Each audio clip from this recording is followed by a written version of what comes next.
Bienvenue au podcast La classe ouverte. Si vous êtes parent, enseignant ou simplement convaincu que l'éducation est un levier puissant de développement personnel pour les enfants, vous êtes au bon endroit. Salut tout le monde! Allô! Bonjour! Bonjour Vincent, comment vas-tu? Ça va très bien, merci. Vous, comment allez-vous? Ça va très bien. On est vraiment très contente de te recevoir sur notre podcast aujourd'hui, Vincent. Donc, Vincent, enseignant au primaire. Si tu peux te présenter pour nos auditeurs qui ne te connaissent pas ici. Oui, ben dans le fond, c'est ça. Moi, je suis enseignant au primaire. Donc, j'en suis à ma 4e année d'enseignement. Puis, ça fait 15 ans que je travaille avec les jeunes. Donc, j'ai commencé à travailler dans des camps de jour là, à l'âge de 15 ans. Puis, sinon, c'est au rapide. Je suis aussi photographe. Puis, j'ai aussi été dans des groupes de musique auparavant. Fait que, ça fait un peu le topo de mes nombreuses cordes de mon arc. Oh! C'est intéressant, Vincent. Puis justement, si on parle des cordes de ton arc, est-ce que tu les utilises en enseignement, ces cordes-là? Ben oui, puis c'est pour ça que j'en parle aussi. C'est sûr que c'est quelque chose qui me suit vraiment beaucoup dans ma salle de classe. Donc, la photo peut-être un peu moins. Mais tu sais, la musique, dans le fond, moi, je suis un enseignant. J'enseigne en première année. En première année. Oui, donc avec les tout petits. Bravo. Donc, première année du primaire, donc on est vraiment au tout début d'être dans une classe, être assis à un bureau et tout ça. Puis j'ai toujours ma guitare avec moi en classe. Donc elle m'accompagne, puis je l'utilise beaucoup. Vas-y, Sarah. Vas-y. Ben, j'allais dire, première année, quand tu dis assis à un pupitre avec un crayon, c'est vrai, là, c'est un gros step de la maternelle à la première. Peux-tu nous parler un peu de toi, comment tu reçois ces enfants-là, puis que tu fais en sorte que cette transition-là aussi se fasse de la meilleure façon? Oui, ben c'est vraiment une bonne question parce que la marche est haute entre la maternelle puis la première année. En maternelle, il y a un minimum de 2 heures de jeu libre par jour, il y a un repos après le dîner. Ils arrivent en première année, puis l'idée qu'on a, c'est qu'ils seraient comme assis derrière un bureau toute la journée. C'est pas le cas, mais il y a quand même une marche entre les deux. Puis peut-être que pour certains milieux, pour certaines écoles, c'est ça que ça voudrait dire vraiment. Donc, c'est sûr qu'au début de l'année, on leur donne encore beaucoup de jeux libres, là, au moins 1 heure par jour.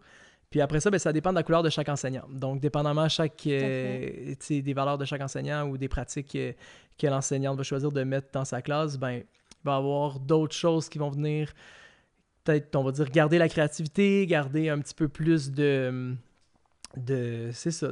vie. Oui, on entend souvent dire des fois que le système scolaire vient comme brimer cette créativité puis qu'on demande aux enfants, dès la première année, deviens élève.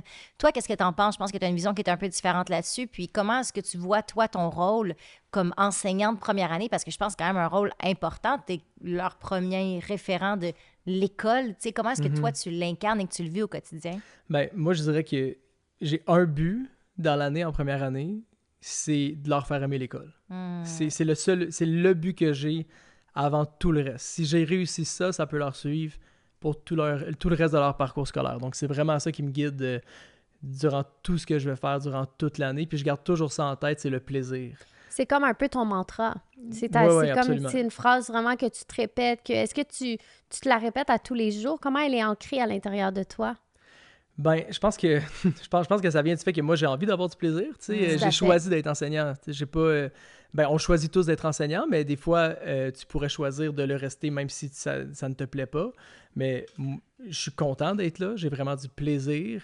Donc, je pense que ça se reflète justement avec mes élèves. Je vais faire plein de choses au courant d'une journée pour moi-même avoir du plaisir. Parce que je sais que si moi j'ai du plaisir, je vais être heureux, je vais être bien, les élèves vont être bien. Tout à fait. Donc, c'est contagieux, exactement. Positif. C'est des éponges, les enfants, ils absorbent. Puis de quelle façon est-ce que tu cultives le plaisir au quotidien avec les élèves qui vont leur donner au final cette envie d'apprendre? Je trouve ça beau que tu dis, moi, ma mission, c'est qu'ils aiment l'école, qu'ils aient envie d'apprendre. Donc, on parle d'éveiller cette curiosité aux apprentissages. Donne-nous des petits exemples. Qu'est-ce que tu fais pour cultiver le plaisir en classe? OK, ben là, il y a plein de choses qu'on peut nommer. Mais, puis tu sais, avant que j'en nomme, je veux juste dire, tu sais, ça, c'est des trucs que moi, je fais parce que ça fonctionne avec qui je suis. Mais je sais qu'il y a plein d'autres enseignantes merveilleuses qui font plein d'autres choses qui collent avec qui elles sont puis qui permettent aux enfants d'aimer l'école. Fait que, mettons, moi, ce que je fais, d'abord, c'est juste d'inclure mon propre humour dans la journée.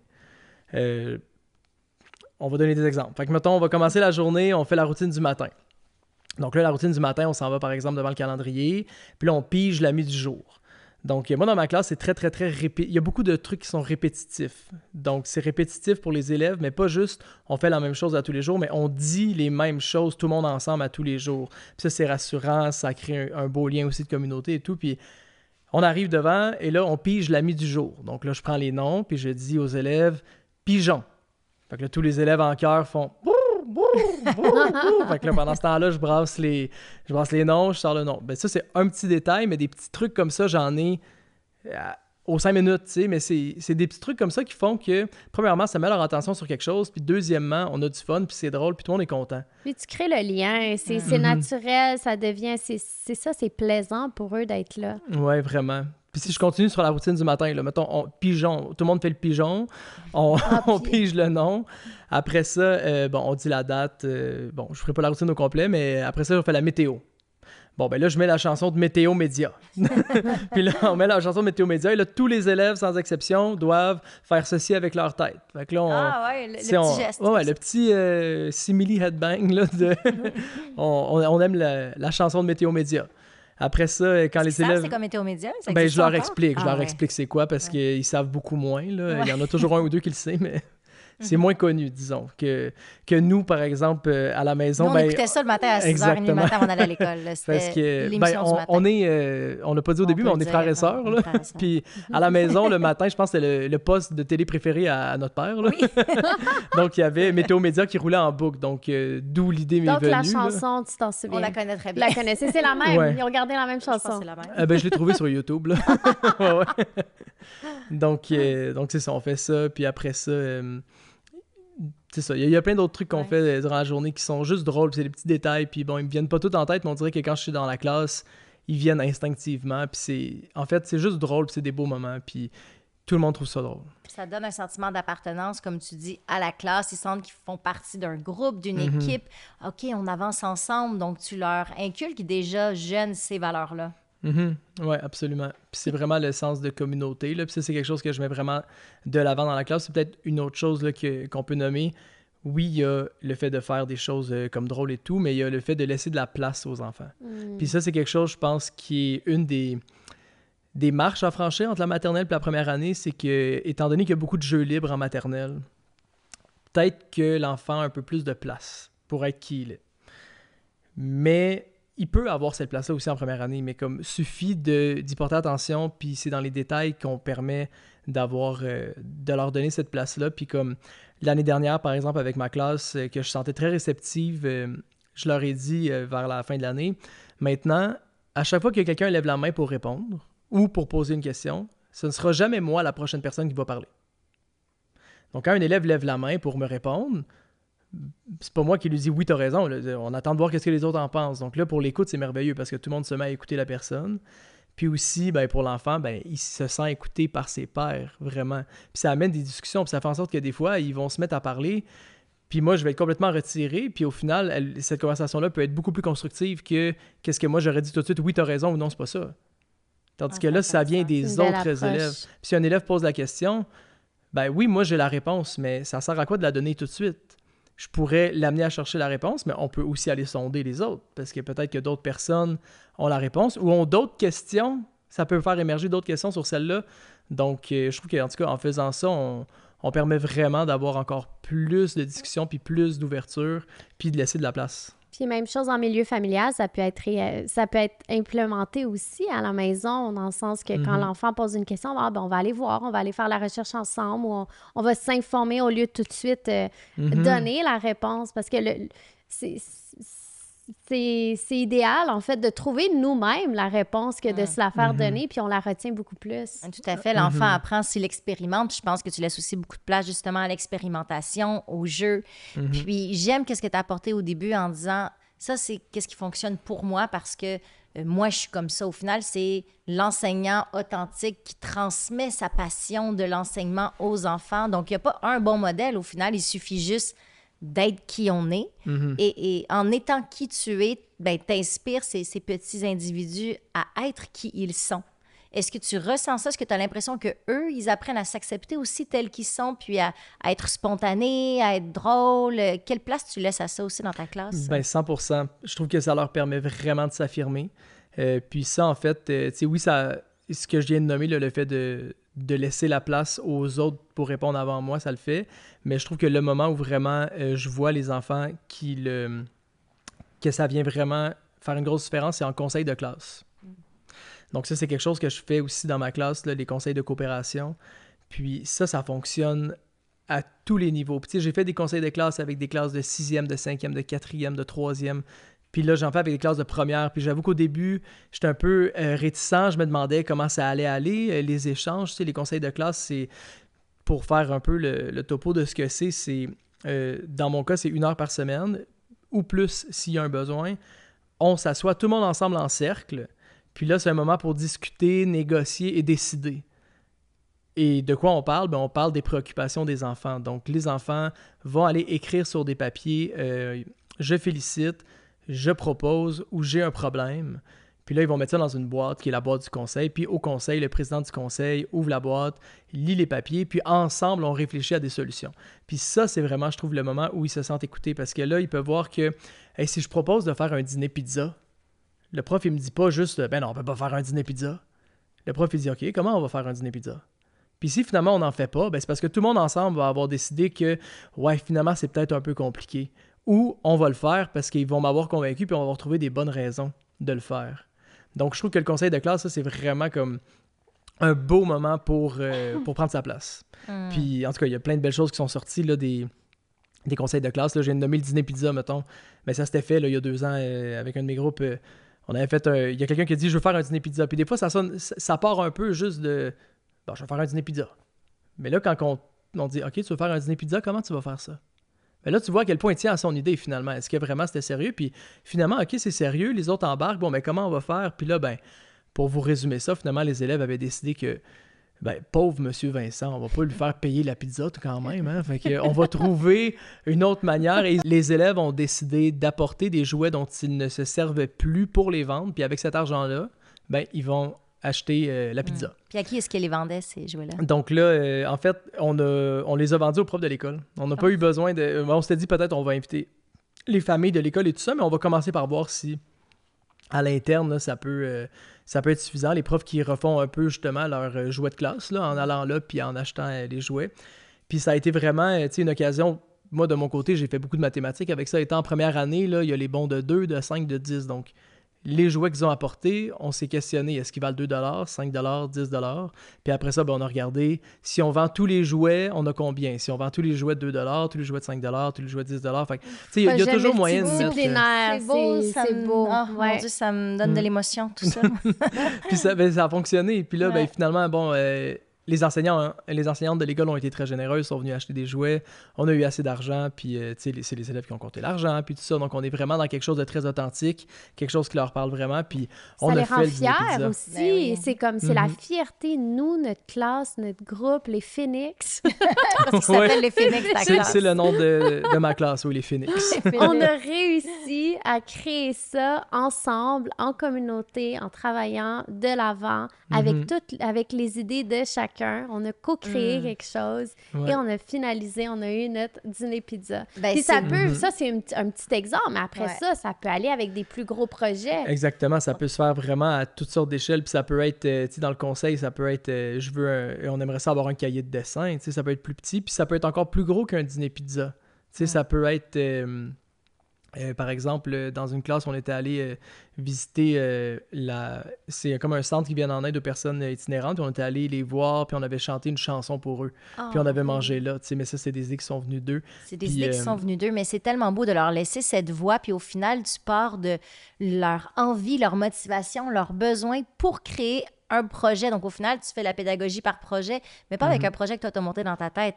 Une idée qui est venue d'eux, et là, toi, tu vois le potentiel éducatif, puis tu rattaches les apprentissages. Je trouve ça vraiment génial. Puis c'est la véritable pédagogie par projet. C'est vraiment d'aller avec l'intérêt des élèves. Ça vient des élèves, tout à fait. Je me souviens, avec mes plus vieux, moi, je travaillais plus en 4e, 5e, puis c'était ça qu'on faisait aussi. Donc, là, je dis, j'ai pas fait de conseils, mais en fait, oui, mais c'était d'une approche différente. Puis, moi, en fait, ce que je faisais, c'est que j'appliquais pour des subventions. Donc là, j'allais chercher, par exemple, un 2 000 à 3 000 $. Donc, j'avais cet argent-là Et en coopération, les élèves, je leur disais, qu'est-ce que vous avez envie de créer? Quel artiste? Donc là, on regardait justement différents artistes qu'on peut faire venir pour travailler en projet multidisciplinaire. Est-ce qu'on s'en va plus dans les sciences? Est-ce qu'on s'en va plus, au contraire, dans tout ce qui est univers social? Est-ce qu'on s'en va plus dans les arts? Et là, ensemble, on co-créait tout le monde. Et chacun avait ses propres forces.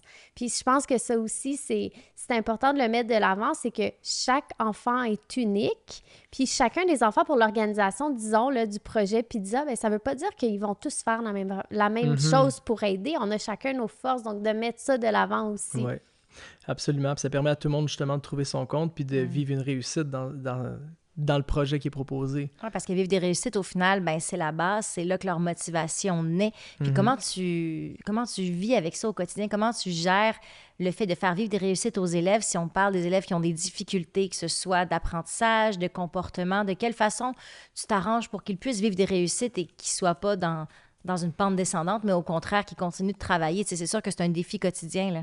Ben, je pense qu'il faut, à la base, moduler nos attentes. Que, tu sais, on peut pas avoir les mêmes attentes envers tout le monde parce que tout le monde est différent.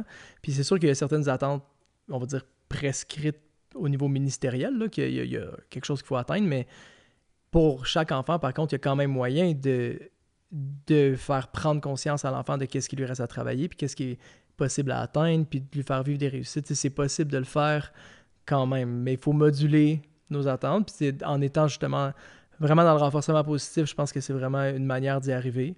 Puis aussi, je pense que pour qu'ils vivent des réussites, c'est de là aussi l'importance de sortir du papier-crayon, du bureau, puis de tout ça, parce que tout le monde trouve son compte ailleurs aussi. Donc, des situations comme le conseil de classe, par exemple, peuvent être des situations comme ça, d'aller à l'extérieur, d'aller mettre autant d'importance quand tu fais des arts plastiques que quand tu fais des maths. C'est toutes des situations dans lesquelles tout le monde peut briller. Faire briller les élèves. Faire briller. Puis ça part de toi aussi. Si on revient au fait que toi, tu sens qu'au jour le jour, tu as du plaisir, que tu instaures ça avec les élèves. Puis est-ce que tu sens que c'est des pratiques qui sont instaurées aussi dans ton école, avec tes collègues proches? De quelle façon ça se passe avec ton équipe école? Oui, ben vraiment, absolument. Tu sais, moi, ce qui se passe dans mon école, je trouve ça vraiment beau. Donc, je trouve que à l'école, il y a vraiment des super enseignants, enseignantes. Tout le monde est super motivé. Il y a énormément de pratiques gagnantes et efficaces qui sont mises en place dans l'école. Puis des fois, j'entends dans le discours public, puis on en parlait un peu tantôt, mais des choses un peu négatives sur le système d'éducation, ou que faut que ça change, faut que les classes, il faut pas que ça fonctionne comme ça, laissons les enfants être qui ils sont, puis toutes sortes de choses. Puis je me dis, c'est tellement pas ce que je vis. Moi, j'en vois tellement des belles choses. Exactement, dans ma réalité. Mais c'est génial à entendre. Ça fait du bien à entendre. Puis je pense que c'est important d'en parler aussi parce que oui, il y a des défis, mais c'est beau aussi d'entendre qu'il y a des écoles que ça fonctionne bien aussi. Et est-ce que vous vous soutenez, vous, en tant qu'équipe école? Parce que ça, c'est un gros point puis aussi. C'est justement là où je voulais aller, c'est que c'est la collaboration entre tout le monde qui fait que ça se passe aussi bien. C'est que tout le monde est sur la même longueur d'onde. Communauté. On revient.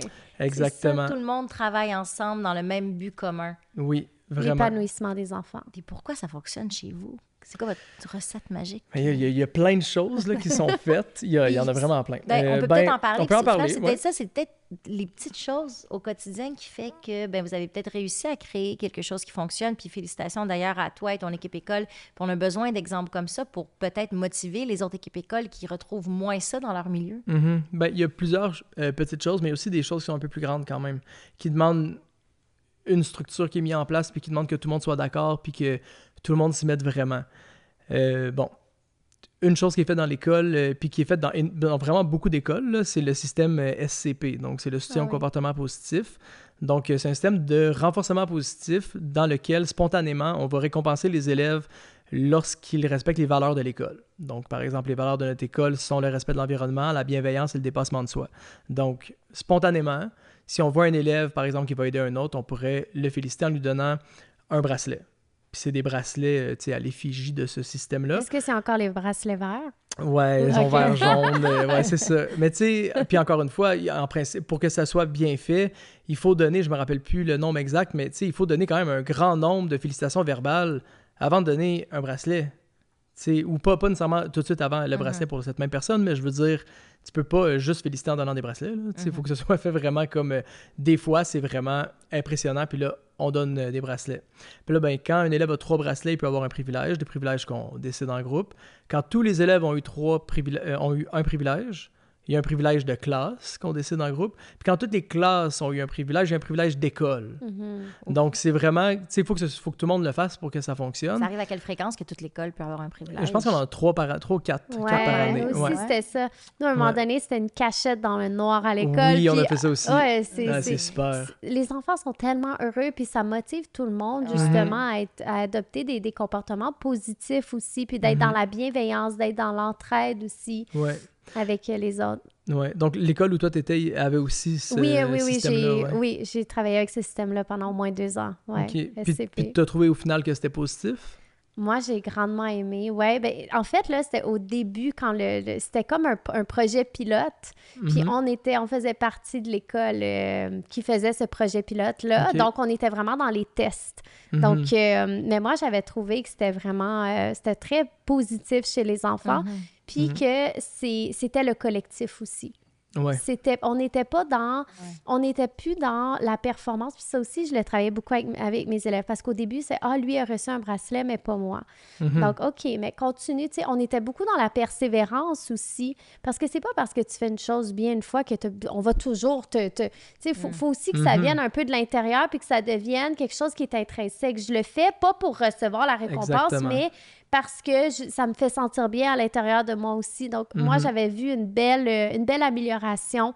Mais j'avais vu au début que, c'est ça, mes élèves, ils étaient beaucoup dans la comparaison au début. Donc là, c'était beaucoup de leur expliquer le fonctionnement, pourquoi. C'est bien, ça vient déconstruire aussi cette compétition qui s'installe. Puis c'est comme ça, c'est le besoin primitif des fois de l'enfant de gagner, d'être le premier. C'est une compétition qui est naturelle. Exactement. C'est normal. On la laisse être, mais on vient la déconstruire vers quelque chose de plus beau. Puis en tout cas, j'imagine que c'est vraiment une pratique gagnante. T'en parles dans ton école, on en entend parler aussi dans plusieurs écoles. Puis, qu'est-ce que vous faites d'autre dans votre école qui vous différencierait, tu crois? Mais je suis curieuse, moi, d'avoir ton opinion là-dessus. Parce que je dois dire que moi, j'avais... Tu sais, là, j'en parle comme étant quelque chose qui est positif, et je pense que c'est positif, mais j'avais une grande réticence avant. Pas parce que je crois pas au renforcement positif, mais parce que j'ai des fois un peu de la difficulté avec la motivation extrinsèque. Qui va venir, tu sais, autrement dit, j'ai peur de, puis là, si j'extrapole vraiment très loin, je voudrais pas faire en sorte que quelqu'un, après ça, veuille réussir juste pour avoir quelque chose, veuille éventuellement travailler juste pour avoir un salaire et non pas s'accomplir, puis tout ça, puis là, on va loin, mais je me dis, ça part d'où? Puis là, je me disais, est-ce qu'il y a un danger ici de partir ça, justement, de commencer ce système-là? Puis, bon, je suis arrivé dans cette école-là, puis c'est ça le système, faut le faire. Tu sais, je peux pas dire que je vais pas le faire, là, ça serait un peu très dommage, en fait, pour mes élèves, si toutes les autres classes le font. Donc, j'étais réticent au début, mais c'est bien ce que tu as dit, justement, de déconstruire, de l'expliquer aux élèves. Je pense que c'est ça qui fait toute la différence. Donc, si tu fais juste donner des bracelets, je pense que oui, il y a un gros danger. Mais si tu donnes des bracelets et à chaque fois, tu expliques clairement pourquoi il y a un bracelet, puis que tu réussis, en fait, je pense que la vraie victoire vient au moment où tu n'as plus aucun enfant qui te dit « Ah, est-ce que ça mérite un bracelet? Ah, j'ai fait ça, je peux-tu avoir un bracelet? Ah, si je fais ça, je peux-tu avoir un bracelet? » Parce qu'il y en a au début d'année. Là. En début d'année, il y en a toujours. C'est sûr que ça va se faire. Puis ils apprennent à se développer puis à apprendre à se connaître aussi, les enfants. Puis, comme tu dis, c'est que ça vienne aussi de l'intérieur. Il ne faut pas que ça vienne de l'extérieur. Puis un peu comme dans la vie, si on cherche toujours la reconnaissance de l'extérieur, bien, le vrai bonheur, il vient de nous. Il vient de nos décisions à nous et qu'on n'a pas besoin de la validation non plus tout le temps des autres. C'est ça. Puis aussi, je pense que la clé, c'est de continuer à donner du renforcement positif autrement qu'avec les bracelets, tout simplement avec des conséquences logiques, conséquences positives, logiques. Tu sais, par exemple, moi, en fin de journée, si je dis à mes élèves que c'est le temps de ranger les jeux, bien, s'ils rangent rapidement, je leur dis « Hey, vous avez rangé vite, demain, on va avoir plus de temps de jeu parce que j'ai confiance en vous que vous allez être capable de les ranger plus vite. » Ça ne mérite pas un bracelet à tout le monde, là. Ça ne mérite pas un bracelet à la personne qui a été plus rapide que les autres. Par contre, ça peut leur faire tranquillement prendre conscience que il y a une conséquence logique à ça, positive, on va avoir plus de temps de jeu demain. Ça, c'est un exemple, mais ça peut se faire toute la journée dans toutes les sphères.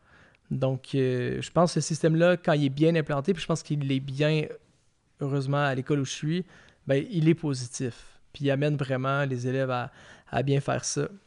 Puis il y a des formations aussi, là, les profs sont formés par rapport à... Oui, il y a des formations aussi, parce que dans le fond, vient avec ça une entrée de pas de données, là, mais on rentre dans un outil là, qu'on appelle comme le profileur, on rentre tous les comportements des élèves, en fait, positifs ou s'il y a des choses à améliorer.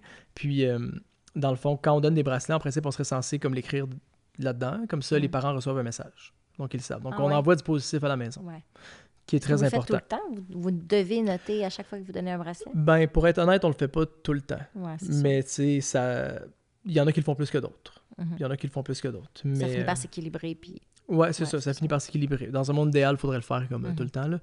Il y a bien des choses dans un monde idéal. Oui, c'est ça. Ouais.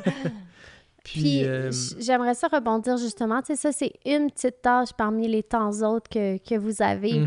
Oui. Donc, j'aimerais ça justement. On parle souvent là, des enseignants qui se sentent débordés. Puis, c'est quoi, toi? Comment tu te sens par rapport à ça? Ça dépend de ton groupe. C'est ça que je trouve. Si tu as un groupe que ça va vraiment, vraiment bien, moi, quand je tu parles trouve d'aller bien, que, c'est quoi? disons que tu n'as pas on va dire, d'élèves qui vont faire en sorte que tu vas devoir donner énormément de temps de plus après ta journée. On va dire ça comme ça. Okay. Parce qu'il y a certains élèves qui vont faire en sorte que tu vas devoir rester 1 heure, 2 heures de plus parce qu'on met en place des plans d'action, on met en place des choses pour améliorer certains trucs. Faut parler avec les parents, c'est long, faut consigner tout ça dans les systèmes aussi. Comme il y a beaucoup de choses à faire qui peuvent prendre du temps, mais si on n'a pas ça, ben je trouve que, en tout cas moi personnellement, j'arrive à tout faire. Tu sais, je me sens pas débordé. Mais je suis en première année. Puis il y a énormément de choses à faire en première année, mais je trouve que la correction est moins longue. Fait que tu sais, ça dépend de tous les niveaux. Tout à fait. Moi, j'ai enseigné beaucoup en 4, 5, 6 avec les plus vieux. Ouais, 3e à 6e, puis c'est sûr que la fin de semaine, je corrigeais. Là. C'était assuré. Moi, je peux pas ne rien amener à la maison la fin de semaine parce que c'est ça, c'était beaucoup de temps de préparation aussi. Puis non seulement avant d'enseigner une notion, je devais m'approprier le contenu que j'allais enseigner en univers social, en histoire. Vraiment, les enfants, ils vont poser des questions. Donc, je devais vraiment être maître de la matière. Puis, disons, je veux dire, c'est comme ça dans tous les niveaux, mais je pense qu'avec les plus vieux aussi, il y a quand même une appropriation un peu plus ardue de la matière qui est enseignée. Donc, je t'avoue que moi, c'était peut-être ça un défi en enseignement que je trouvais qu'on dirait qu'aussitôt que je terminais, ben je savais que j'avais plus de que c'était pas terminé. C'était pas terminé, en fait. C'était pas terminé, c'est ça. Ouais. Puis c'est vraiment en première année que j'ai arrêté de corriger la fin de semaine. Pas avant. Puis tu sais, l'appropriation du contenu en première année, je pense que le gros du travail, c'est pas tant de t'approprier le contenu, mais de t'approprier le comment. Comment je vais faire apprendre. C'est pas plus facile. C'est pas que c'est c'est pas plus moins facile. de tâches, c'est différent. Exactement, c'est vraiment différent. Puis comment je vais faire apprendre. Tu sais, on fait quand même apprendre à lire, à écrire. Tout à fait. C'est des bases essentielles. Ouais. C'est essentiel qu'elles soient bien enseignées pour qu'elles restent. Puis pour pas prendre de mauvais plis dès le début aussi. Donc, on est beaucoup plus dans le comment, dans qu'est-ce que je vais dire pour être le plus clair possible. L'attention est limitée aussi, donc je peux pas partir puis commencer à expliquer tant que ça comment, je sais pas moi, la lettre M, on va dire. Je peux pas juste partir sur un monologue, ça marchera pas. L'attention est limitée, c'est vrai que c'est un défi avec les plus jeunes. Puis c'est vraiment de trouver comme ta formule gagnante de qu'est-ce que je vais faire, qu'est-ce que je vais mettre en place, quelle ambiance en classe je veux créer, vers où je veux aller. C'est un peu comme une chorégraphie à mettre en place. Moi, j'étais enseignante aussi en première, deuxième année, puis c'est comme ça que je le vivais. Je le voyais comme étant une petite montagne à monter, genre à chaque jour. C'était comme un petit défi de qu'est-ce que je vais faire et que je vais mettre en place pour que ça clique. Genre, qu'ils apprennent que M, ça fait tu sais. Puis c'est pas facile, mais tu me diras comment que toi, t'arrives des fois à faire ces clics-là. Est-ce que tu dirais qu'il y a beaucoup de choses apprises que tu as appris comment faire ou il y a beaucoup de choses des fois qui viennent peut-être même de toi de façon intuitive et intrinsèque? J'aimerais t'écouter par rapport à ça. J'ai l'impression qu'on se ressemble beaucoup là-dessus, là, sur, tu sais, quand tu as dit intuitive et intrinsèque. Je suis sûr que, en fait, je le sais, là, qu'on a cette approche-là aussi. Il y a une partie apprise, tu sais, dans le sens qu'il y a un arrimage en première année, puis ça, d'ailleurs, ça fait rebond à qu'est-ce qu'on fait comme école efficace, là, il y a un arrimage de la première à la 6e année. Donc, on est libéré plusieurs fois dans l'année pour se questionner sur la planification.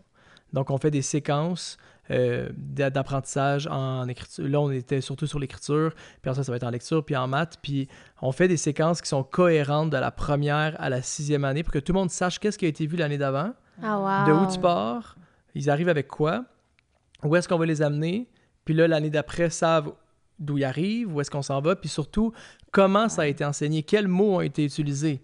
Donc, il y a un langage commun de la première à la 6e année sur la compréhension de lecture. J'ai enseigné dans 6 écoles et je n'ai jamais entendu ça. Au niveau, oui, arrimage au niveau du niveau, au niveau du cycle, mais arrimage de la première de tout le primaire, c'est incroyable. Comme par exemple, le code de correction.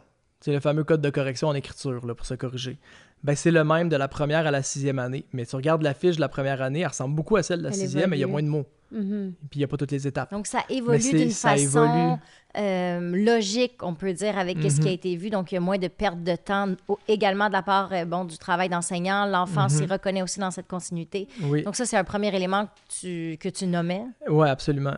Tu sais, le code de correction est le même, les stratégies de lecture, mes stratégies avant la lecture, pendant la lecture, mes stratégies de dépannage après la lecture sont les mêmes qui sont enseignées de la première à la 6e année, mais on ajoute un peu plus à chaque année. Mais les mots restent les mêmes. De la première à la 6e année, les enfants, pour eux, c'est cohérent, puis ils sont capables d'aller ajouter une couche, parce qu'à chaque année, ils n'arrivent pas avec une nouvelle enseignante qui a un nouveau système, puis qui a un nouveau langage, puis qu'elle fait juste lui dire « Ah, ben ça, c'est comme quand on disait ça l'année passée. » Non, on garde le même langage, puis on continue à construire là-dessus. Puis ça, est-ce que c'est juste ton école ou c'est le centre de service au complet, à ton avis? Bien, là, je voudrais pas m'avancer sur tout le centre de service, mais je sais qu'on n'est pas la seule école. OK. Mais... c'est ça. Je voudrais pas étant donné que je connais pas je connais pas tout le monde dans le monde. Ben, c'est vraiment intéressant d'apprendre plus en détail justement sur ces pratiques-là. Puis c'est du positif aussi. C'est tellement vivant puis ressourçant d'entendre ça que oui, il y a des choses, comme on disait au début, le système d'éducation, des fois, bon, c'est un peu plus... C'est difficile, mais de voir justement des écoles qui sont des modèles où ça fonctionne.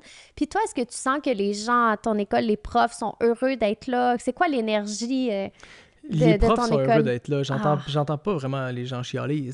Les gens sont contents d'être là. Les profs sont contents d'enseigner. Ils arrivent le sourire aux lèvres à tous les jours. Tout le monde est content d'être là. C'est magique. Qu'est-ce que tu penses qui fait en sorte qu'ils sont contents d'être là? Toi, pourquoi tu es content d'être là? Ben, je pense qu'à la base, on se sent soutenu. Puis c'est la communauté qu'on parlait tantôt. C'est une école efficace. C'est la communauté. C'est tout le monde se parle, tout est cohérent. Puis on se sent soutenu aussi par tout le monde. Donc, tu sais, je pense que les moments où ça peut moins bien aller, c'est quand, ou dans des écoles où ça peut moins bien aller, ou peu importe, c'est quand c'est difficile.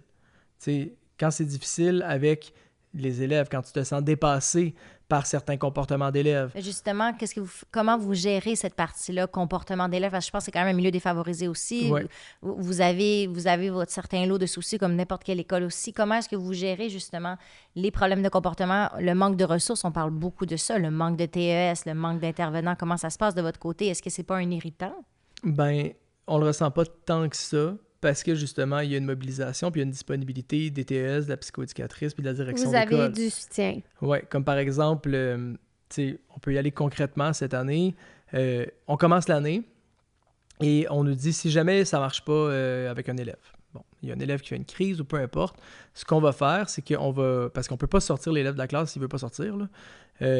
Ben, la direction, puis c'est arrivé dans ma classe cette année, la direction est venue, elle a pris ma classe. Puis ils sont partis faire autre chose ailleurs. Puis moi, je suis resté avec l'élève pour intervenir avec lui. Pour que l'élève associe « Monsieur Vincent, c'est lui qui décide, c'est lui le boss. » Et non pas un intervenant externe. Et non externe. pas un autre intervenant. Ouais. Puis ça aurait été correct, puis ça peut être un choix école aussi d'y aller avec « Non, c'est la TES qui intervient, on le sort de la classe, ça finit là. » Mais en début d'année, c'est le pari qu'on a fait de se dire « L'élève va vraiment associer cette personne-là à l'autorité, on va jusqu'au bout, on prend soin de toi, mais on va aller jusqu'au bout de notre intervention pour qu'après... ce soit payant sur le long terme. Puis je pense que ça commence déjà à payer, en fait, cette méthode-là de faire. Puis on pourrait pas faire ça toute l'année non plus. En début d'année, on peut se le permettre. À un certain point, on pourrait prendre trop de retard là, si on fait ça. Mais comme pari début d'année, je trouve que ça fonctionne vraiment bien. Puis on se sent soutenu par la direction, par les profs, par les spécialistes. Exactement. Puis tu sais, les profs, là, s'il y a un élève, par exemple, que ça va pas dans le corridor, là, tous les profs qui sont en période libre qui passent par là, as-tu besoin de quelque chose? Je peux te faire quelque chose pour t'aider? T'sais, ils vont pas passer en marchant vite au photocopieur. Avec cette bonne volonté, tout le monde est un peu dans la bienveillance. Ouais. Puis est-ce que tu penses que c'est la réalité de de la majorité des écoles? Non, je pense pas. Je pense pas que c'est la majorité des écoles. Par contre, je pense qu'il y en a plus qu'on pense. Il y en a peut-être plus qu'on pense. Puis c'est beau d'entendre parler de ça. C'est beau de voir ces exemples-là parce que c'est pas ce qu'on entend dans les médias. C'est plus ce qu'on voit. Nous, on a vécu un peu les deux. On a vécu, je pense, des expériences positives, négatives, un peu du système d'éducation. Puis on a vu certaines choses et on travaille, nous, au jour le jour, avec l'autre côté, avec les familles qui ont besoin d'aide. Puis on est là, nous, pour les soutenir dans cette bienveillance. Donc, de voir qu'il y a des enseignants qui sont aussi là-dedans, c'est la base, je pense, de l'enseignement. Puis c'est ce qu'on nous apprend aussi. Puis ça vient de cette volonté de vouloir guider l'enfant puis qu'il puisse grandir. Donc, c'est vraiment génial. Bravo à toi et votre école. Puis je pense que ça varie aussi de chacun des milieux, dans le sens que les budgets sont... Faut en parler, mais les budgets sont différents d'un milieu à l'autre. Tout à fait. Puis les coupures, on en entend souvent parler. Donc vous êtes chanceux dans un sens d'avoir les psychoéducateurs, ces ressources-là qui sont avec vous. Il y a beaucoup d'écoles qui n'ont plus d'orthopédagogues, de psychoéducatrices ou psychoéducateurs qui n'ont pas nécessairement les ressources.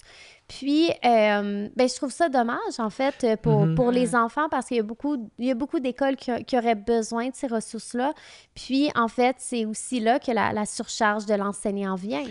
Absolument. Puis, tu sais, les budgets sont octroyés très souvent avec l'indice de défavorisation. Donc, étant une école défavorisée, on a ces services-là.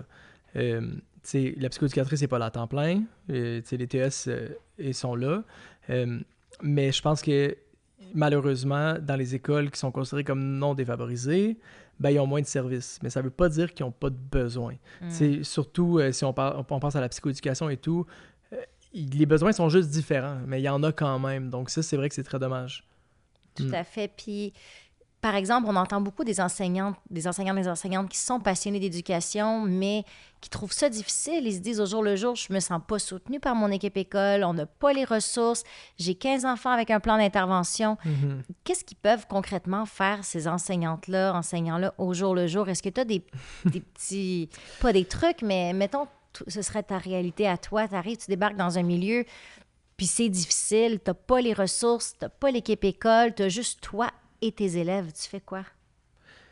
Écoute, tu poses une question un peu impossible, mais c'est la réalité, c'est la réalité. Demain, on te change d'école, puis tu arrives, tu restes la même personne que tu es, tu es un enseignant passionné, tu as ta passion, tu as ta motivation et tout, mais demain, on te change d'école, tu es dans une école qui n'a pas de ressources, tu as 15 élèves avec un plan d'intervention. Qu'est-ce que tu penses que tu as en ton pouvoir personnel au final pour faire évoluer et faire en sorte que ça se passe bien? Je sais pas par où partir, parce qu'en fait, si t'es pas soutenu par ton équipe école, ou que tu te sens pas, en tout cas, soutenu par ton équipe école, qu'il n'y a pas assez d'heures TES, il n'y a pas d'orthopédagogue, il y a pas toutes les choses qui pourraient faire en sorte qu'ils pourraient t'aider à répondre à ces besoins-là, à pouvoir prendre ces 15 cocos-là qui ont des plans d'intervention puis les amener ailleurs, qu'est-ce que tu pourrais faire? Moi, je pense que si dans ce que tu dis, tu es un enseignante passionné, la chose que tu peux faire, c'est de rester passionné. Puis comment tu peux rester passionné? Malheureusement, ça serait comme en te détachant un peu de tout ça. Puis tu sais, là, j'irais un peu... Puis bon, je dis ça, évidemment, c'est un peu en lien avec ce que moi je vis, mais c'est d'avoir autre chose en dehors de l'école. Donc moi, c'est comme ça que je le vois, c'est que si jamais tu as une mauvaise journée à l'école, tu arrives à la maison... puis tu sens que tu n'as rien d'autre, c'est sûr que ça peut être vraiment, vraiment difficile. Mais si tu arrives à la maison et tu as d'autres choses, tu as d'autres projets, tu as d'autres choses qui t'apportent du bonheur, tu n'as pas juste ça, ça fait en sorte que tu peux revenir le lendemain reposer parce que tu as réussi à faire le vide, tu as réussi à mettre ça de côté, tu es allé là aujourd'hui, c'était ta job, tu as fait le mieux que tu pouvais, mais arriver chez toi, c'est fini. Puis tu es capable de faire cette coupure-là. Tu renouvelles ton énergie avec autre chose. Mais comment tu sens qu'au jour le jour, tu pourrais venir en aide à ces petits cocos-là? Est-ce que tu penses que justement le fait d'avoir peut-être d'autres choses qui vont te réalimenter, ça va te redonner l'énergie de partager ta passion puis que tu peux réussir à garder un peu cette étincelle-là avec les élèves? Je pense que oui, parce que tu sais, je vous apprends rien en disant que c'est le lien qui est la base de tout. Tout l'apprentissage est affectif, donc pour pouvoir garder ton lien avec tes élèves, ben, il faudrait que tu arrives avec le sourire. Idéalement, il faudrait que tu arrives puis que tu sois content d'être là. Sois bien. Puis être encore content d'être là quand ça fait des mois que tu es là puis que c'est difficile puis que tu te sens pas soutenu, c'est pas évident. Donc, d'où la nécessité d'être capable de faire cette coupure-là puis de te dire, j'arrive chez moi, c'est fini, il faut plus y penser, j'ai fait tout ce que j'ai pu puis je suis fier de ce que j'ai fait aujourd'hui. Puis là, j'ai d'autres choses qui peuvent m'apporter du bonheur pour revenir à l'école après puis avoir chargé les batteries puis être correct. Ouais, c'est pas facile, hein? Puis en milieu familial, au final, c'est un peu la même chose aussi. Il y a des parents, des fois, qui sont dépassés aussi par leur milieu familial. Les enfants, c'est difficile, que ce soit au niveau scolaire, comportement et autres, et qui se sentent dépassés, épuisés, qui manquent de ressources. Au final, c'est peut-être la même chose qu'on pourrait leur recommander à ces parents-là. Essayez de vous détacher un peu, régénérer votre énergie, toi, être bien, toi seul, pour être capable de revenir près d'attaque. C'est un peu mets ton masque avant de mettre celui à côté de toi. Puis tu sais, aussi, si tu es dans une école où tu te sens pas soutenu, ben il faudrait quand même peut-être savoir pourquoi. Tu sais, qu'est-ce qui s'est passé pour que ça fonctionne pas dans l'école? Parce qu'il y a au moins une autre personne dans l'école qui va être là pour t'aider. Là. C'est pas vrai que tout le monde va être de son côté. Donc, va chercher cette personne-là. Va parler à tout le monde. Va chercher de l'aide. Aussi. Communique-le le message. Voici ce qui fonctionne moins bien. De quelle façon est-ce que on peut travailler ensemble? De quelle façon est-ce que je peux aller avoir de l'aide? Donc, je pense que c'est important aussi de s'entourer des personnes ressources, mais d'en parler. On a une direction aussi d'école, normalement, qui est là pour nous supporter, qui est là pour nous aider, nous donner des ressources. Donc, moi, je dirais que numéro 1, ce serait justement de ne pas rester avec ça seul, mais de le communiquer puis de se mettre vulnérable aussi quand ça va pas, au lieu d'encaisser, puis après ça, ben là, je suis plus capable. Donc, c'est parce que c'est la réalité aussi. On va pas se le cacher, mais il y a beaucoup d'arrêts de travail aussi, il y a beaucoup d'épuisement professionnel en enseignement. Il y a un grand manque aussi, il y a une grande pénurie depuis plusieurs années, puis on le voit encore, on l'entend dans les journaux. C'est une réalité. Donc, ce que tu apportes du fait que toi, ta réalité est bien différente, bien, moi, de ce que je vois aussi, c'est qu'il y a un gros impact avec la communauté dans laquelle tu baignes à tous les jours, le positivisme, les enseignants dévoués, passionnés, mais aussi, ça part aussi d'une direction qui est là pour supporter, qui est là pour encadrer, qui est enracinée, puis qui vous aide justement à vous épanouir avec les jeunes. Absolument. Je suis 100% d'accord. Puis ça part d'en haut, ça part de la direction. Puis après ça, ça part aussi. Puis ça va dans les deux sens, en fait. Je pense vraiment que la direction peut alimenter en bas, puis en bas, alimenter la direction, être aussi fier de son équipe et tout ça. Puis c'est ce qu'on fait aussi avec notre équipe. Nous, avec nos équipes chez l'Éducation, c'est vraiment du team teaching. Dans nos rencontres, c'est incroyable, c'est merveilleux. C'est les idées de chacun, puis on se nourrit ensemble, puis on voit, on pense à des idées qui n'existent pas, puis on les met en place, puis c'est ça aussi qui est enrichissant pour nous autant. Donc, on baigne dans l'éducation tous les jours. On va chercher un peu la petite magie de tout le monde pour créer quelque chose de beau. Puis au final, c'est ça qu'on doit faire avec nos élèves dans notre classe, c'est d'aller chercher la petite magie de chacun, d'aller chercher les forces de tout le monde. Puis de la mettre de l'avant. Puis aussi, le fait d'être aussi proche, nous, des parents, ben ça nous permet aussi de comprendre c'est quoi les problématiques en ce moment? C'est quoi les besoins? C'est quoi les besoins? C'est quoi que les familles ont besoin comme accompagnement?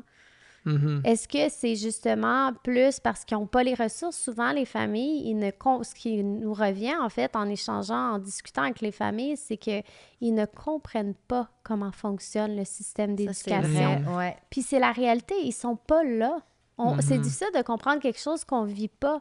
Eux, ils ont des échos. Donc, ils ont des échos de souvent qu'est-ce qui ne fonctionne pas. Mais il faudrait aussi des échos de bulletin, puis c'est pas mal ça. Oui, donc il n'y a pas nécessairement Après, ça dépend. Je ne veux pas généraliser, ça dépend toujours de les rétroactions qui sont faites de la part de l'enseignant, mais les parents ont vraiment de la difficulté à comprendre qu'est-ce qui se passe dans le milieu scolaire. Tout à fait. Comment tu vis ça, toi, justement, avec les parents de ta classe?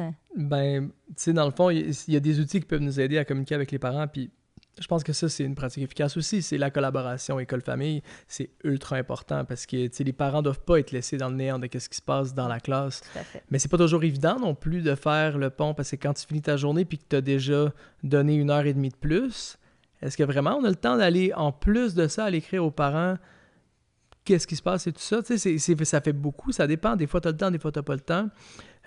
Moi, l'année dernière, j'utilisais Classe Dojo. Ah oui.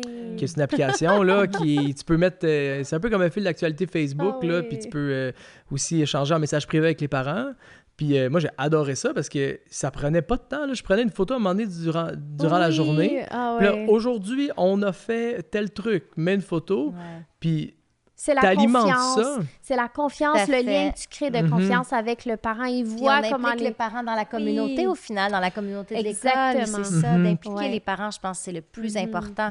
Puis, tu sais, de les inviter quand tu fais des activités, de dire que la porte est grande ouverte, qu'ils peuvent venir en classe. Mais ça demande beaucoup d'humilité de la part de l'enseignant, tu sais. Puis, c'est pas tous les enseignantes non plus qui sont à l'aise de se faire regarder par un parent dans la classe, mais ça demande de l'humilité, de la confiance en soi aussi pour être capable d'accueillir quelqu'un d'externe comme ça dans ta classe, mais ça peut être vraiment payant parce que les enfants sont pas pareils quand leurs parents sont là aussi.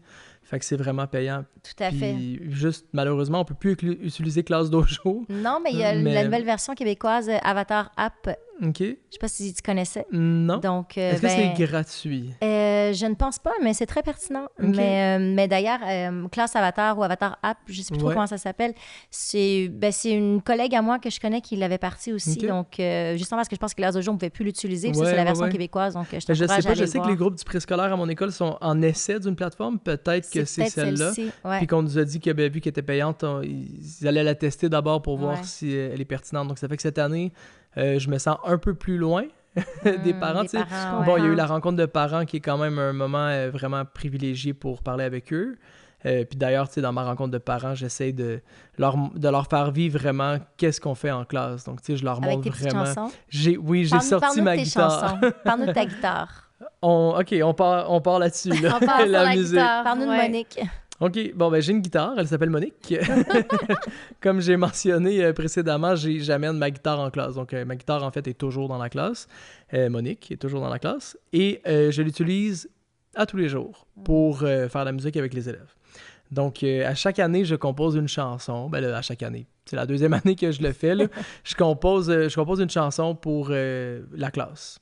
Donc, c'est une chanson qui dit, en gros, là... on a du courage, on va y arriver, puis on est capable. En gros, c'est un peu une chanson pour mettre tout le monde de bonne humeur. On la chante en commençant la journée avec la guitare, puis les élèves ont beaucoup de plaisir. Ça les met souriants, puis on se met en confiance en commençant la journée. Puis chanter, c'est rassembleur. Puis il y a énormément d'autres choses qu'on peut acquérir aussi comme compétences en chantant. Donc, je l'amène beaucoup et je la ressors souvent. Pour moi, c'est une manière aussi de... Tu sais, quand j'ai dit d'être heureux en classe, puis d'amener les choses qui te font du bien, puis que toi, tu trouves drôle, je vais prendre ma guitare, puis je vais aller dans le corridor, puis s'il y a un élève qui met pas ses bottes, mettons, là, puis qui... c'est long, il traîne dans le corridor, au lieu d'aller lui dire « je vais compter jusqu'à 10 », mettons, je vais prendre ma guitare, puis là, je vais chanter « mets tes bottes dans tes pieds », puis là, on chante, puis on a du fun, puis c'est drôle, puis là, ils me trouvent drôle, c'est comme « ah, Vincent », puis là, comme ils mettent leurs bottes, puis ils s'en vont. C'est ça. Puis bon, pas mal le prendre. Non, c'est ça. Puis bon, ça se pourrait que des fois ça marche pas puis que je la mette de côté puis je fasse un décompte. Là. Je veux dire, c'est pas juste des papillons là, puis des arcs-en-ciel, mais je te dirais que la majorité du temps, on réussit quand même à aller chercher quelque chose de plus drôle, plus de fun. Fait que donc, j'ai ma guitare en classe. Je l'utilise aussi pour les comptines des sons. Là. C'est sûr qu'étant en première année, la musique prend beaucoup de place. Donc, toutes les comptines sont là. Donc, j'en profite pour les faire avec eux. Puis, c'est ça, c'est vraiment pour avoir du plaisir. T'sais. Puis même, quand j'enseignais pas en première année, je l'amenais aussi, là, ma guitare, par exemple, quand j'étais en 4e année ou en 6e année, je l'amenais, mais je faisais pas des comptines de son. Là. Il m'aurait trouvé un peu C'est un peu comme poche. ta touche personnelle, au final, puis c'est ce qui te définit. Puis on revient à l'enseignant authentique. C'est qui tu es, puis c'est ce que tu as à apporter. Puis chaque enseignant, au final, a sa petite magie à apporter. Puis il faut la mettre de l'avant. Il faut la mettre de l'avant. C'est ce qui te rend spécial. Ouais. Puis c'est ce qui va aussi inspirer les enfants à être eux-mêmes, à être vrais avec qui ils sont, puis à essayer aussi. Oui, peut-être que c'est gênant au début, peut-être que M. Vincent, il y a 4 ans, il aurait été gêné de chanter devant les autres, mais là, regardez où il est rendu, puis tu sais, de se mettre vulnérable aussi avec les enfants pour qu'ils se sentent connectés avec nous. Exactement. Puis non seulement ils peuvent se sentir connectés, puis ça aide énormément pour notre lien avec eux, mais aussi ils vont sentir qu'ils ont le droit, eux aussi, de se rendre vulnérables et de s'ouvrir et de se donner des chances. Donc, de se donner des chances de réussite, comment? Ben, en affrontant peut-être l'échec. Mais moi aussi, ça peut m'arriver. Puis, tu sais, en étant complètement ouvert là-dessus, mais pas juste en disant, mais en le faisant. « Hey, je fais de la guitare. Hey, j'ai une nouvelle chanson que j'ai appris. J'aimerais ça vous la jouer. Je suis un peu gêné. » Je vais peut-être faire une fausse note. Ouais. Puis là, je la fais. Oui, puis là, là, ils sont attentifs, là. Là, c'est silence, tout le monde écoute. Parce que t'es vulnérable. Ouais. Exactement. Puis ça, c'est vraiment donnant-donnant. Puis aussi, tu sais, je leur dis merci de me laisser le faire. Tu sais, merci de me donner la place, puis de m'écouter. Tu modélises au final cette ouverture, Exactement. cette vulnérabilité. Puis après ça, ben, je leur redonne cette place-là. Puis tu sais, on a parlé tantôt là, de donner la place, par exemple, en conseil de classe, de donner cette place-là. Puis j'ai un autre exemple qui me vient en tête. L'année dernière, j'ai eu un nouvel élève qui est arrivé durant l'année. Là, j'ai demandé au concierge un bureau. Il m'apporte un bureau, mais il n'est pas comme les autres parce que j'avais le nombre juste de bureaux dans ma classe qui étaient des bureaux neufs. Donc là, il m'apporte un bureau en bois un peu pas beau, là, tu sais, Puis là, on le met au bout de la rangée parce que moi, ma classe est faite... Je place toujours mes bureaux en U. Comme ça fait qu'il n'y a personne en arrière. Tout le monde est en avant, puis c'est propice aux échanges. Ça fonctionne bien pour moi. Il met le bureau en bois à côté. Là, je me dis, le nouveau va arriver, il va avoir son bureau en bois, il va être différent de tout le monde. Là, j'aurais pu dire, bon, ben, je vais juste demander à un de mes élèves qui est bien gentil, là, s'il veut pas échanger. Mais à la place, quand mes élèves sont rentrés, j'ai dit, regardez, ça, c'est le nouveau bureau qu'on a pour notre nouvel élève. Puis là, j'ai attendu. Puis il faut être patient aussi pour laisser la place aux enfants. Fait que j'ai attendu. Puis à un moment donné, il y a quelqu'un qui a dit « Il est pas comme les autres. » J'ai dit « Non, c'est vrai, il est pas comme les autres. » Puis là, j'ai attendu encore. Puis à un moment donné, il y en a un qui a dit « Hey, moi, ça me dérangerait pas de le prendre le bureau, peut-être pour pas que lui soit différent des autres. » Quelle bonne idée, parfait, super, bravo pour ta bienveillance. On change le bureau. Mais ça se fait à tous les jours, des possibilités comme ça, de juste te dire... Naturellement. Hey, on prend le moment, là, on prend le pas de recul, puis on laisse durer le silence. Ah, c'est beau, tu laisses l'espace pour qu'eux se rendent compte de qu'est-ce qui se passe, puis qu'ils puissent eux-mêmes se prononcer, puis spontanément. Puis c'est là que tu te rends compte que l'équilibre naturel se fait. Ouais. Puis sans avoir d'attente non plus Sans aussi, attente. ça aurait pu aller dans une autre direction aussi complètement. Oui, ça aurait passer. pu, Ouais. puis il aurait pu rien se Ouais. passer, Ouais. puis ça arrive, tu sais, C'est correct aussi, avec les petits aussi, ben avec tout le monde, mais ça encore plus avec les petits. Des fois, ça peut être très long, mais... T'es patient. Oui, c'est ça. Mais, puis tu sais, si personne ne l'avait dit, peut-être que je l'aurais proposé, tu sais, puis j'aurais vu comment il aurait réagi, puis mais je l'aurais pas imposé. Ou peut-être qu'on peut faire, on peut le... Ouais, on peut mettre des dessins sur le bureau, on peut peut-être créer des dessins sur un papier, les coller, le rendre beau, tu sais, on peut faire des actes qui sont quelque chose de spécial pour cet élève-là aussi. Ça aurait pu être une autre idée, Ouais. absolument. Puis là, ça a donné que c'était l'idée que j'avais en tête, mais ça aurait pu être autre chose, puis ça me fait penser aussi, il y a 3 ans, dans une classe de 4e année, j'ai un élève, à l'inverse, qui est parti, donc il quittait la classe. Puis encore, moi, évidemment, dans ma tête d'enseignant, je me dis, bon, ben, il va falloir souligner son départ. Qu'est-ce qu'on peut faire pour souligner son départ? Mais je ne l'ai pas dit comme ça aux élèves. J'ai juste dit que tel élève allait partir, allait changer d'école. Puis là, ben, j'ai laissé durer le silence. Je fais souvent ça, je fais durer le silence. Puis j'attends de voir qu'est-ce qui va se passer. Puis là, ben, finalement, les élèves, on pourrait peut-être lui faire un cadeau. Ah, bonne idée, qu'est-ce qu'on fait? Puis là, bon, finalement... tout le monde avait choisi un crayon de son coffre à crayons qu'il lui avait donné pour lui faire un ensemble de crayons de couleur parce qu'on a chacun notre couleur. Puis c'est toute leur idée, là. Puis après ça lui a fait comme un souvenir là, de la classe. Puis moi, cette idée-là, je l'aurais jamais eu, là, les crayons de couleur. Peut-être je l'aurais eu, mais en tout cas, ça m'était pas venu en tête, c'est venu d'eux. Puis au final, ils étaient tellement contents de leur donner un crayon de couleur parce que c'était leur idée. Puis pour eux, ça signifie beaucoup. Je te donne quelque chose qui est à moi. Ouais, c'est ça. Ouais. C'est le partage, des fois. Oui. Donc, c'est super beau. Je trouve ça super beau, Vincent, comment au final, tu laisses les enfants être. Tu les laisses être qui ils sont dans leurs émotions, dans leurs pensées. Puis c'est comme ça qu'on leur permet d'évoluer. Puis aussi, tu leur donnes pas tout cru dans le bec. Tu les laisses découvrir, chercher, expérimenter.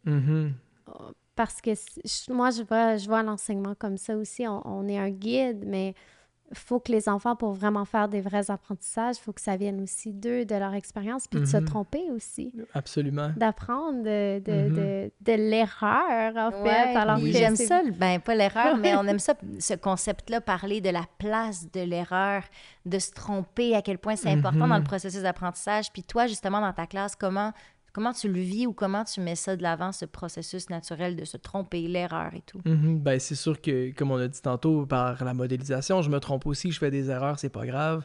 Puis ça, je pense qu'il y a vraiment beaucoup d'enseignants qui le font, là, vraiment de modéliser je me suis trompé, c'est pas grave, ou j'ai pas la réponse, on va aller la trouver. Ce genre de discours-là, je pense que ça aide, mais aussi, surtout, quand un élève se trompe, c'est tellement une belle occasion de prendre la balle au bon puis de quasiment le féliciter, tu sais, pour pas non plus dire bravo, tu t'es trompé, là, mais dans le sens d'y aller vraiment comme quelle belle occasion de voir où est-ce que tu t'es trompé. Qu'est-ce qu'on a compris? Qu'est-ce que tu n'as pas compris? Puis après ça, on peut construire pour aller changer qu'est-ce qui n'a pas été compris. Mais donner la place à l'erreur, je trouve ça vraiment super. Puis aussi de ne pas avoir peur que les élèves se trompent. Il ne faut pas toujours tout faire pour eux. Puis là, je parle pas juste de l'académique. Un élève qui vient puis qui dit « Ah, tel élève, il a pris mon jouet, mettons. » Ben là, je pourrais clairement y aller puis dire « Tu lui as pris ton jouet? Qu'est-ce qui s'est passé? » Ou « Tu as pris son ballon? » À la place, je vais dire « OK, comment tu voudrais régler ça? » OK. Puis là, je sais pas. Ben, qu'est-ce que tu pourrais lui dire? Ben, je pourrais lui dire ça. OK, vas-y, je te regarde. Bon, ben là, il va y aller, il va le faire. Puis c'était pas une bonne idée, mettons. Il est allé voir l'élève, puis il a dit je voulais pas que tu prennes mon ballon. Puis là, l'autre élève, que. Là, il vient me voir, ça a-tu marché? Pas vraiment. Peut-être qu'on s'y est pas pris de la bonne manière. Qu'est-ce qu'on pourrait dire à la place? Puis là, on réfléchit ensemble. Puis processus de résolution. Exactement. Puis ça demande de la patience. Ça demande juste un peu plus de temps. Oui. Temps. C'est important le temps, puis de nos jours, on dirait qu'on veut tout faire rapidement, puis pour grandir et évoluer, on a besoin de temps, d'espace et de temps. C'est si bien dit. Ouais. C'est bien dit. Ben écoute, on va bientôt conclure, Vincent, mais on dirait qu'avant de conclure, j'aimerais Ça fait combien de temps qu'on parle? Ouais, j'ai ça fait l'impression déjà que ça fait 15 minutes. On pourrait parler longtemps, mais j'ai envie que tu nous racontes des petites anecdotes ou des petites blagues ou autres. Qu'est-ce que tu veux de ta classe? Il me semble que tu as tout le temps des belles petites histoires à nous raconter d'élèves ou des petites réussites ou des petits trucs qui font sourire, comme tu veux.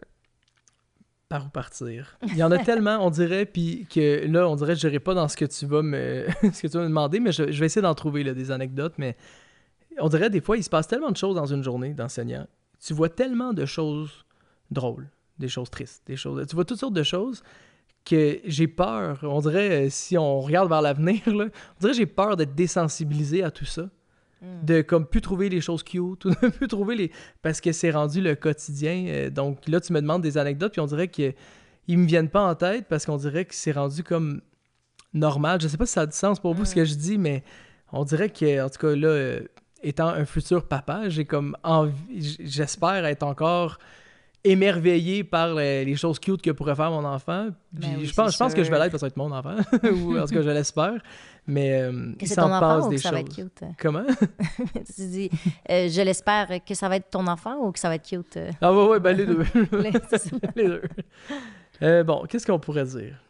Bon, ben dans le fond, je pense que les anecdotes que je préfère, c'est des petits moments où les enfants prennent leur place. Puis je pense que c'est un peu ce qui ressort de notre discussion aujourd'hui, c'est justement de laisser la place aux enfants, de les laisser être, de leur donner le temps. Tu sais, moi, quand un élève arrive et dit « Je veux présenter quelque chose à la classe », c'est sûr que la réponse est oui. C'est sûr. Mais par contre, qu'est-ce que tu vas dire? Puis comment tu vas le dire? C'est quoi ton but? Puis, tu sais, on va y réfléchir. Peut-être que tu n'es pas prêt aujourd'hui. Peut-être que ce sera demain. On verra, tu sais. Par exemple, j'ai un élève qui est arrivé dans ma classe. En fait, c'est le même élève du fameux bureau de bois, là. Mais il n'était pas au bureau de bois. Quand il est arrivé, je pense que c'était jour 1 ou 2, là, il était nouveau dans la classe, il est arrivé vraiment au milieu de l'année. Il m'a dit « J'ai apporté mon coffre à outils pour le présenter à la classe. » J'ai fait « Mon Dieu! » Mais oui, c'est sûr. Puis en plus, c'est un nouvel élève, tout. Mais il avait l'air quand même assez dégourdi, donc je me suis dit « Allons-y, on va voir qu'est-ce qui va se passer. » Puis à la limite, ça va permettre à tout le monde de le connaître, ils ne le connaissent pas encore. Donc, il arrive devant la classe, il ouvre son coffre à outils. C'est un espèce de petit coffre de pêche là, à plusieurs étages. Donc, il l'ouvre, puis il fait « Ben, ça, c'est mes outils. » Fait que ça, c'est mon tournevis étoile. Ça, c'est mon tournevis carré. Ça, c'est mes pinces. Ça, je sais pas ce que ça fait là. Puis ça, ben, ça, c'est un élastique. Fait que si vous avez un problème, ben, appelez-moi. Moi, j'étais derrière la classe, là, j'étais heureux. Là. Je me dis, quel bel emploi. Qu'est-ce que je vis en ce moment? Là? C'est drôle, puis je pense que c'est de se rendre compte aussi qu'on on a le privilège de voir ces humains-là, enfants, vivre des choses, essayer des choses, faire des erreurs, avoir du plaisir, être eux-mêmes, c'est vraiment merveilleux. Puis tu sais, cet élève-là, après ça, il a fait des petites cartes à faire, là, puis il les a données à tout le monde. Puis il réparait des choses dans la classe. Il réparait. Mais tu sais, moi, quand il m'a dit ça, mon premier réflexe, ça a été, ben, les élèves, tout le monde debout, cherchons qu'est-ce qui est brisé dans la classe. Fait que là, on s'est tous mis à marcher dans la classe pour essayer de trouver quelque chose de brisé pour lui faire réparer. Puis on a trouvé un petit meuble, là, que quand tu fermes la porte, il manquait un petit feutre pour qu'il y accote. Puis là, il a dit, ça, j'ai ça. Là, il a sorti son petit feutre, il l'a mis, tout le monde était très fier de lui. Puis à partir de ce moment-là, tout le monde le trouvait vraiment cool. Puis là, mais il s'est vraiment il s'est fondu vraiment dans bien. la Ça a été classe. sa façon de s'intégrer aussi au groupe parce que tu lui as laissé cet espace-là. Exactement. Aussi. Donc, la semaine d'après, il a apporté un crapaud. Un vrai? Ouais, il a apporté un crapaud. Tu sais, Dans une boîte, il était censé nous présenter son vivarium. Mais le matin, il a trouvé un crapaud chez eux. Fait qu'il l'a mis dans le vivarium. Alors là, quand il est arrivé, il a dit « Ah, il y a un crapaud! » Puis là, j'ai comme fait « Ah! » Puis là, j'ai failli dire « Va le porter dehors, tu sais. » Puis là, je me suis dit « Ah, puis tu sais, on a juste une vie, là. » Je l'amène dans la classe. Fait qu'il l'a apporté. Puis il a dit « Ben là, c'est ça, un matin, je venais pour partir, puis dans ma margelle, j'ai vu un crapaud. » Fait qu'il l'a mis dans son vivarium, puis il nous a présenté. Il a dit « Fait que je vous présente Cassonade. » Donc, c'était Cassonade le crapaud. Puis, tu sais, c'était des beaux moments. Les élèves sont allés voir Cassonade. Puis j'ai pris la balle au bon, encore une fois. Tu sais, on s'est questionné, qu'est-ce qu'on fait avec Cassonade? Parce que, comme j'ai dit, j'aurais pu dire, va le remettre dehors. Mais les élèves sont capables par eux-mêmes de savoir qu'on peut peut-être pas le garder, ce crapaud-là. Donc, on s'est questionné, qu'est-ce qu'on va faire avec Cassonade? Puis là, ben, on a comme décidé en groupe que ben, on va le remettre en liberté. Tu sais, on peut pas s'en occuper vraiment. Puis, tu sais, il est né dans la nature. On va le remettre dans la nature. Il Parfait. va peut-être être un peu perdu. Il va peut-être être... Non, parce qu'il l'a ramené à la maison, puis il l'a remis là où il l'a trouvé. Donc, ça va. Ouais. On souhaite à Cassonade d'avoir retrouvé sa famille. Exact. Ben oui, on lui souhaite. Mais oui, parce que plusieurs jours après, il a dit qu'il l'avait revu. Il l'a revu On dans sait le pas si c'est quartier. vrai, là, mais en tout cas. Très belle histoire. Mais on a fait une situation d'écriture avec ça. Donc, mes élèves ont écrit une lettre de revoir à Cassonade. Donc là, c'était vraiment l'occasion de faire une écriture authentique. Donc, tu sais, il y a quand même moyen quand tu laisses la place aux élèves. Puis quand tu es flexible aussi comme enseignant, parce que j'aurais pu dire, ben non, moi aujourd'hui, j'avais prévu d'écrire une image, exemple. C'est un autre bon point, être flexible. Puis je pense que c'est vraiment ça la clé pour... Mais c'est pas tout le monde qui est à l'aise non plus, parce que, tu sais, il faut être capable de laisser aller, puis il faut que ça aille avec qui tu es. Puis, tu sais, moi, je suis capable de le faire, puis je trouve ça vraiment le fun, puis parce que pour moi, je trouve que c'est ça qui permet de créer les plus beaux moments. Puis au final, c'est ça qu'on veut, là. Je l'ai dit au début, mais le but pour moi, c'est qu'ils aiment l'école. Ouais. Ben, ils vont aimer l'école s'ils sentent qu'ils ont leur place à l'école. Puis en leur laissant cette place-là, ils ont le goût d'être là. Puis ben, ils ont le goût d'être là, ben, c'est le début d'avoir le goût d'apprendre. Wow, si bien dit. Merci Vincent, merci pour tout ton partage, ta Ben, générosité. merci de m'avoir reçu. C'est vraiment le fun. Puis je suis content de vous revoir. On a travaillé ensemble justement là, avec l'éducation. Donc je suis content de pouvoir remettre un pied avec vous. Oui, puis continue tes belles pratiques parce que c'est très inspirant, puis on a beaucoup à apprendre en tant qu'enseignant, mais aussi pour les parents, des beaux trucs à implémenter aussi à la maison. Tout à fait. Merci Vincent de faire partie de l'aventure avec nous. Ben merci. Merci à vous.